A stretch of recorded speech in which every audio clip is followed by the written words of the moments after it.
Hello everyone, आज हम आपको पढ़ाने जा रहे हैं कैश फ्लो स्टेटमेंट और आज हम इसके क्वेश्चन नंबर 70 पे डिस्कस करते हैं। कहता है calculate of cash flow from operating activities. हमें कुछ असेट्स और लायबिलिटी दी है लास्ट ईयर और करंट ईयर की और कुछ एडजस्टमेंट जिसकी हेल्प से हमें निकालना है cash flow from operating activities. तो सबसे पहले हमें दिया है नेट प्रॉफिट आफ्टर टैक्स 6,40,000। तो हम इसे यहाँ पर शो कर लेंगे। नेट प्रॉफिट दिया हमें 6,40,000। फिर लिखा है हमारी जो असेट्स और लायबिलिटीज यानी कि current assets and current liability जो इनकी और डिक्रीज हुई है। तो देखो ये हमारा है करंट ईयर और ये हमारा लास्ट ईयर। इन्वेंट्री यानी कि स्टॉक 1,25,000 था और 1,15,000 हो गया यानी कि 10,000 से क्या हो गया है डिक्रीज। जब भी हमारी कोई करंट असेट डिक्रीज होती है तो हम उससे ऑपरेटिंग एक्टिविटीज निकालते समय क्या कर देते हैं बच्चों, ऐड कर देते हैं। तो हम यहां लिखेंगे इन्वेंट्री को आप स्टॉक भी लिख सकते हो। तो स्टॉक की वैल्यू 10,000 से डिक्रीज हो चुकी है। नेक्स्ट है ट्रेड डेटर यानी कि जो हमारी करंट असेट्स है देखते हैं इंक्रीज होती है या डिक्रीज। तो 1,10,000 थी और 1,50,000 हो गई है यानी कि 40,000 से इंक्रीज हो गई है। जब भी कोई करंट असेट हमारी इंक्रीज होती है तो हम उससे ऑपरेटिंग एक्टिविटीज निकालते समय क्या कर देते हैं minus.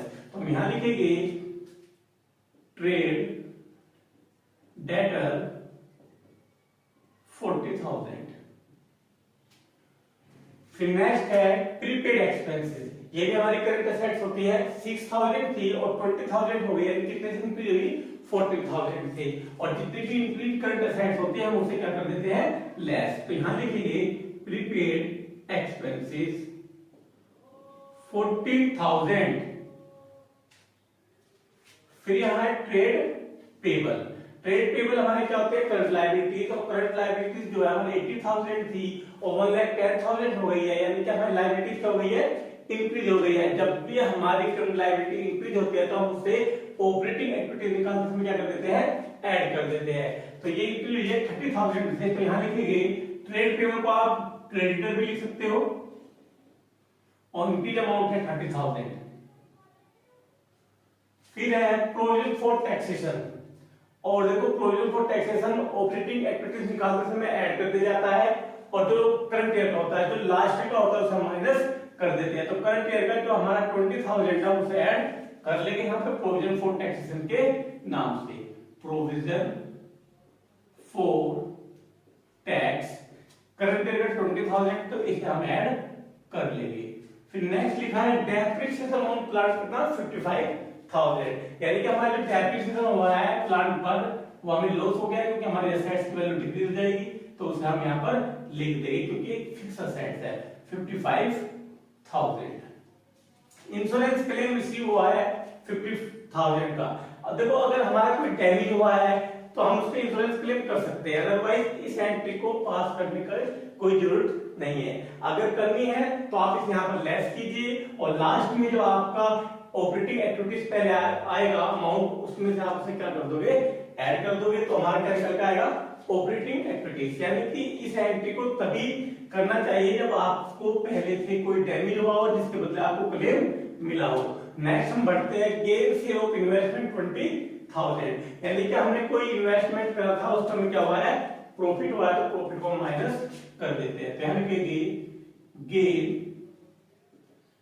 Cell of investment amount है 20,000। That's all. अब इसके हम निकालते हैं कैलकुलेशन। तो इनको ऐड करते हैं तो ये बैठता है 75,000। फिर इनको ऐड करें तो यह आएगा 7,15,000। तो इसमें 20,000 को माइनस कर लेंगे तो यह आएगा 6,95,000।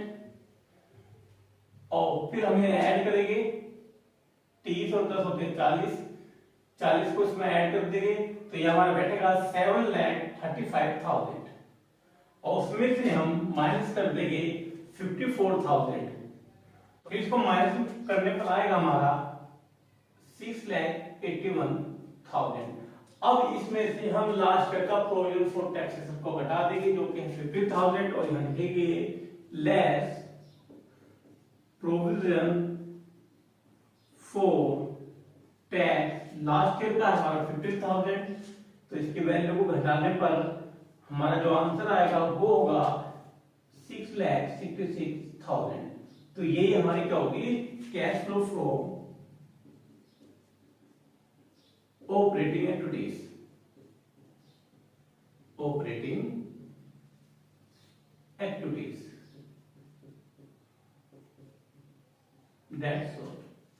हम नेक्स्ट क्वेश्चन करेंगे, क्वेश्चन नंबर 18। क्वेश्चन नंबर 18 क्या है, calculate of cash flow from operating activities, यानी कि हमें कुछ एसेट्स, कुछ लायबिलिटी, कुछ अदर इंफॉर्मेशन दी है जिनके हेल्प से हमें क्या निकालना है, ऑपरेटिंग एक्टिविटीज। तो सबसे पहले लिखा है net profit after tax after providing depreciation of 2000। तो सबसे पहले हम नेट प्रॉफिट को यहां पे लिख लेंगे, नेट प्रॉफिट 10,000, और जितने भी हमारे लॉस होते हैं उसको हम ऐड कर देते हैं, तो हम लिखते हैं डेप्रिसिएशन, और डेप्रिसिएशन हुआ है 2000 का। फिर नेक्स्ट लिखा है कुछ असेट और कुछ लायबिलिटी दी है, ट्रेड डेटर। ट्रेड डेटर हमारी करंट असेट्स होती है, तो हमें देखना है कि ये इंक्रीज हो रही है या डिक्रीज। जब भी हम इनको इंक्रीज और डिक्रीज देखते हैं तो देखते हैं कि लास्ट ईयर से करंट ईयर में कितना इंक्रीज या डिक्रीज हुआ, उसके अकॉर्डिंग हम उसको ऑपरेटिंग एक्टिविटीज में एंट्री पास कर देते हैं। तो 2019 में हमारे जो असेट्स थी वो 14,000 थी, और 2020 में 15,000 हो गए, यानी कितने हजार रुपए से बड़ी 1,000 रुपए थे। तो जब भी हमारी करंट असेट्स इंक्रीज होते हैं तो हम उसे क्या कर देते हैं, ऑपरेटिंग एक्टिविटीज निकालते समय माइनस कर देते हैं। तो यहां हम लिखेंगे trade debtor, trade debtor 1,000 rupees. फिर नेक्स्ट लिखा है प्रोविजन फॉर डाउटफुल डेट, यानी कि जो भी हमें डाउट थे हमने प्रोविजन कर लिया, यानी कि हमारी क्या हो गई है, लायबिलिटीज। तो देखते हैं लायबिलिटीज 1,000 थी और 1200 हो गई, तो कितने से इंक्रीज हुई, 2000 से। जब भी हमारी कोई करंट लायबिलिटीज इंक्रीज होती है तो हम उससे ऑपरेटिंग एक्टिविटीज निकालते समय क्या कर देते हैं, ऐड कर देते हैं, जैसे कि मैंने यहाँ पे लिखा हुआ है। यहाँ लिखेंगे provision for doubtful debt, provision for doubtful debt, full debts 200 rupees. फिर नेक्स्ट लिखा है ट्रेड क्रेडिटर, ये हमारी करंट लायबिलिटी होती है, 13,000 थी तो 2020 में हो गई है 15,000, यानी कि 2000 से इंक्रीज हो गई है। मैंने बताया है कि करंट लायबिलिटी अगर इंक्रीज होती है तो हम cash flow from operating activities निकालते समय से क्या कर देते हैं, ऐड कर देते हैं। तो यहां लिखेंगे SUNDRY, सन्ड्री क्रेडिटर 2,000 रुपीज। फिर नेक्स्ट में लिखा है स्टॉक, स्टॉक हमारी करंट असेट्स होती है, 5,000 थी 8,000 हो गई है, कितने से इंक्रीज हो गई है, 3,000। और जितनी भी करंट असेट्स हमारी इंक्रीज होती है उन्हें माइनस कर देते हैं ऑपरेटिंग एक्टिविटीज निकालते समय। स्टॉक अमाउंट है हमारा 3,000।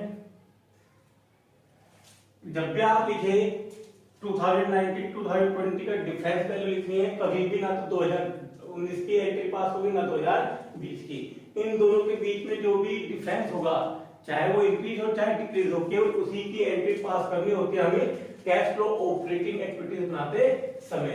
नेक्स्ट लिखा है अदर करंट असेट्स, हमारी कोई करंट असेट्स है वो 10,000 थी, अब रह गई है, हो गई है 12,000, तो यानी कि 2,000 से बढ़ गई है। जब भी हमारी कोई असेट्स इंक्रीज होते हैं तो हम यहां लिख देते हैं, यानी कि माइनस कर देते हैं अदर करंट असेट्स, शॉर्टकट लिख सकते हो आप 2,000 रुपीज।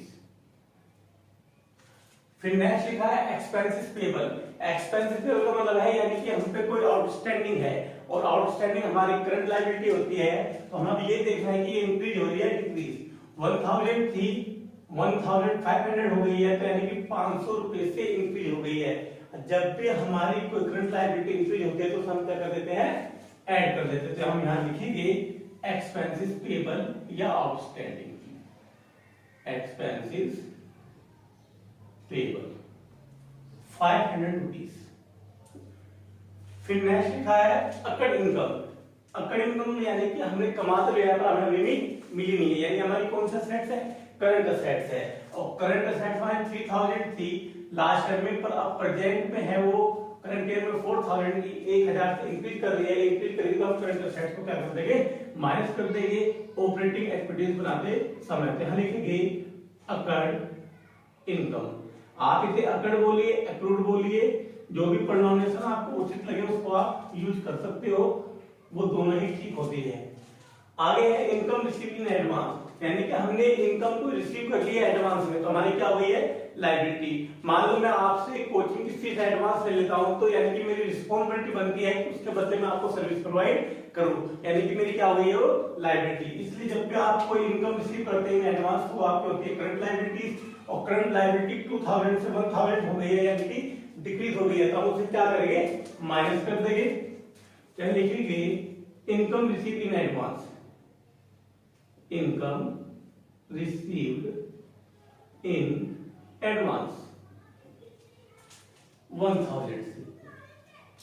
फिर नेक्स्ट लिखा है प्रीपेड एक्सपेंसेस, यानी कि हमारे करंट असेट्स है जो कि हमें एडवांस में मिल गई है, और एडवांस हमारा 2000 था, 2019 में 2020 में हो गया 1000, यानी कि डिक्रीज हो गई है। जब भी कोई डिक्रीज होती है असेट तो उसे हम ऐड कर देते हैं cash flow from operating activities निकालते समय। क्या लिखेंगे, prepaid expenses, prepaid expenses 1000 rupees. अब इनको हम जोड़ेंगे, घटाएंगे, और जो अमाउंट हमारी निकल के आएगी वो हमारी कहलाएगी नेट ऑपरेटिंग एक्टिविटीज। तो अब इसमें सबसे पहले हम इस लॉस को जोड़ देते हैं, जो 2000 था, ये हो जाएगा 12000। फिर इन सब आइटम को जोड़ेंगे और उसको हम क्या कर देंगे, ऐड कर देंगे। तो ये हमारा है 3700, और इनको हम ऐड करेंगे तो हो जाएगा 15700। अब इन सबको जोड़ेंगे और फिर माइनस कर देंगे 15700 से, तो ये हमारा है 3 तो 5 और 6 और 7 और 8000। अगर हम 8000 घटाते 15000 में से 15700 से, तो हमारा आंसर होगा 7700। तो यही हमारा होगा cash flow from operating activities, operating activities. That's all. अब हम नेक्स्ट क्वेश्चन करेंगे, क्वेश्चन नंबर 19 कहता है calculate of cash flow from operating activities. हमें कुछ आइटम, कुछ एडजस्टमेंट, कुछ असेट और लायबिलिटी दी है, जिनकी हेल्प से हमें क्या निकालना है, नेट ऑपरेटिंग एक्टिविटीज। इस क्वेश्चन में कुछ हमें net profit before extra ordinary item भी दिए हुए हैं, तो उसके लिए पहले हमें क्या निकालना चाहिए, before extra ordinary item. But हम इस क्वेश्चन को डायरेक्ट कर सकते हैं, क्योंकि हमने आपको स्टार्टिंग वाले वीडियो में ये समझा दिया है कि net profit before tax extra ordinary item कैसे निकालते हैं। तो आप पहले हमारे उन वीडियो को देखिए, उनका लिंक आपको हमारे डिस्क्रिप्शन बॉक्स में मिल जाएगा। और आज हम इस क्वेश्चन को डायरेक्ट करते हैं कि जितने भी हमें प्रॉफिट हो गए उन्हें हम माइनस कर देंगे, जितने हमें लॉस हो उन्हें ऐड कर देंगे नेट प्रॉफिट में, और जो भी असेट्स या लायबिलिटी इंक्रीज डिक्रीज हो गए उनको हम ऑपरेटिंग एक्टिविटीज के फॉर्मेट के अनुसार ऐड या लेस कर लेंगे। तो सबसे पहले लिखा है नेट प्रॉफिट 8 लाख, तो हम यहां लिख लेंगे नेट प्रॉफिट 8 लाख।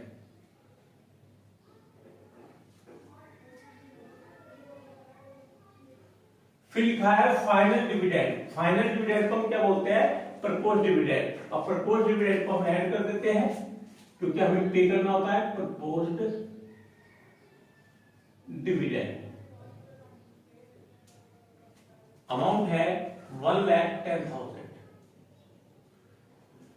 फिर लिखा है कंपनसेट ऑफ नेचुरल डिजास्टर, यानी कि कोई मतलब प्रकृति हानि हुई है, इसके लिए हमें कंपनसेट हुआ है कितना अमाउंट, 75,000।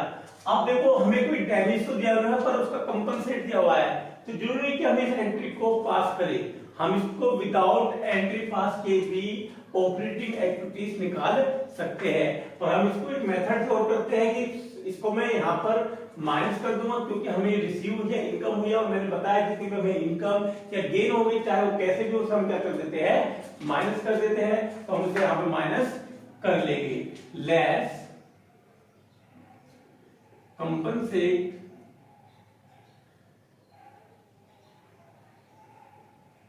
of natural disaster।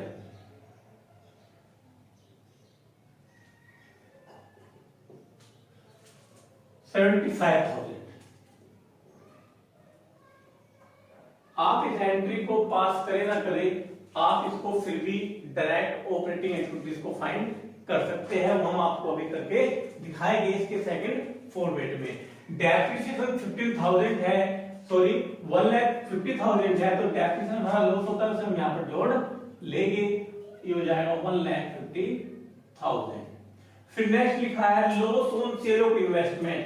हमने कोई इन्वेस्टमेंट सोल्ड किया था, उस पर क्या हो गया, हमें लॉस हो गया, और जितने भी लॉस या हमें क्या नाम किसी चीज पे वैल्यू पे डिक्रीज होते हैं फिक्स असेट्स पर, तो हम उससे हम क्या कर देते हैं, ऐड कर देते हैं। तो हमें लिखेंगे loss on sale, loss on sale of investment,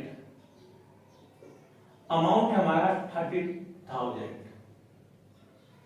फिर लिखा है gain on sale of land, यानी कोई हमने फिक्स असेट को सोल्ड कराया लैंड को, उसका हमें क्या हुआ है, गेन, और मैंने बताया जितने भी गेन होते हैं हम माइनस कर देते हैं, तो हमें लिख लेंगे gain on sale of land, rupees है 90,000। फिर लिखा है next provision for taxation, tax हमें पे करना, तो हम उसको यहां पर लिख लेंगे प्रोविजन फॉर टैक्स, अमाउंट है 1,10,000। फिर नेक्स्ट लिखा है डिविडेंड रिसीव, तो हमें इनकम हुई है और जितनी भी हमें इनकम होती है उसे हम माइनस कर देते हैं, डिविडेंड रिसीव, अमाउंट है 20,000। फिर लिखा है डिक्रीज इन करंट असेट्स, अब जितने भी हमारे डिक्रीज अगर कोई करंट असेट्स होती है तो उसे हम ऐड कर लेते हैं, तो हम इसको डायरेक्ट फंड कर लिख सकते हैं, add decrease in current assets, amount है हमारा 40,000। फिर लिखा है इंक्रीज इन करंट लायबिलिटी, और मैंने बताया है कि जब भी कोई हमारी करंट लायबिलिटी इंक्रीज होती है तो उसे cash flow from operating activities निकाल सकते, क्या कर देते हैं, हम ऐड कर लेते हैं। तो यहां लिखेंगे add increase in current liabilities, amount है आपका 70,000। फिर नेक्स्ट लिखा है हमारा डिक्रीज इन करंट लायबिलिटी, अब हमारी लायबिलिटी क्या हो गई है, डिक्रीज हो गई है। जब भी कोई हमारी लायबिलिटी डिक्रीज होती है या करंट असेट्स इंक्रीज होते हैं तो उसको हम क्या करते हैं, ऑपरेटिंग एक्टिविटीज निकालते समय माइनस कर देते हैं। तो हम यहां लिखेंगे less decrease current liabilities, decrease in current liabilities, जो कि अमाउंट है 10,000, और फिर हमारा जो अमाउंट है वो है इंक्रीज इन करंट असेट्स, तो हम उसको भी माइनस कर लेंगे, इंक्रीज इन करंट असेट्स 60,000। फिर लिखा है income tax paid, income tax paid को ऑपरेटिंग एक्टिविटीज निकालते समय हम माइनस कर देते हैं लास्ट में, यानी कि लेस इनकम टैक्स 1,20,000 है,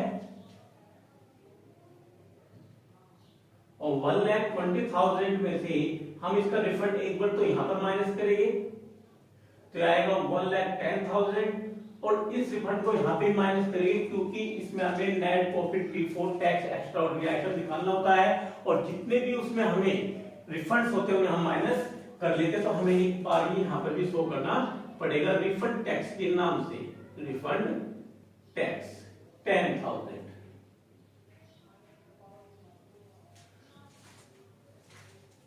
ये हमारा हो चुका है, ये हमारा हो चुका। अब जो हमें कंपनसेट नेचुरल डिजास्टर से हुई थी, मैंने बताया था कि जब भी कोई हमें कंपनसेट होते डिजास्टर से हम ऑपरेटिंग एक्टिविटीज निकालते समय या फिर एक्स्ट्रा ऑर्डिनरी आइटम निकालते समय माइनस कर देते हैं, पर जब हमें नेट ऑपरेटिंग एक्टिविटीज निकालनी हो तो उसे हम ऐड कर लेते हैं, तो हम उसे यहां पर ऐड कर देंगे, ऐड कंपनसेट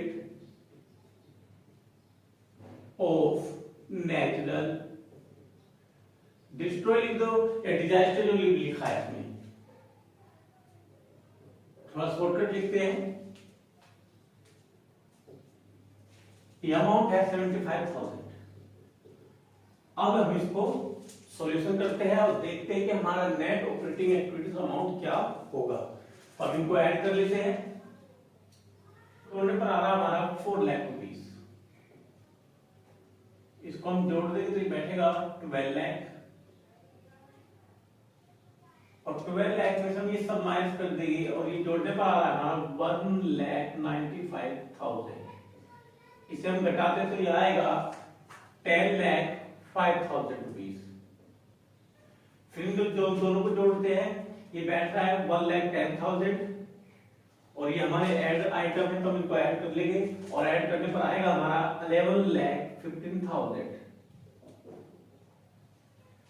फिर उसमें से हम माइनस कर देंगे जो भी हमारी डिक्रीज करंट लायबिलिटी और इंक्रीज करंट असेट्स हुई थी 70,000 की।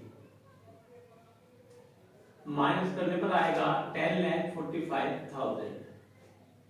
फिर उसमें से माइनस कर देंगे इनकम टैक्स, तो नेट इनकम टैक्स फंड करा हमने 1,10,000, और माइनस करने पर आएगा 9,35,000। उसमें हम ऐड कर देंगे जो हमें कंपनसेट मिली है नेचुरल डिजास्टर पे 75,000, और ऐड करने पर अमाउंट आएगा 10,10,000, और ये हमारा कहलाएगा cash flow from operating activities. Cash flow from operating activities, that's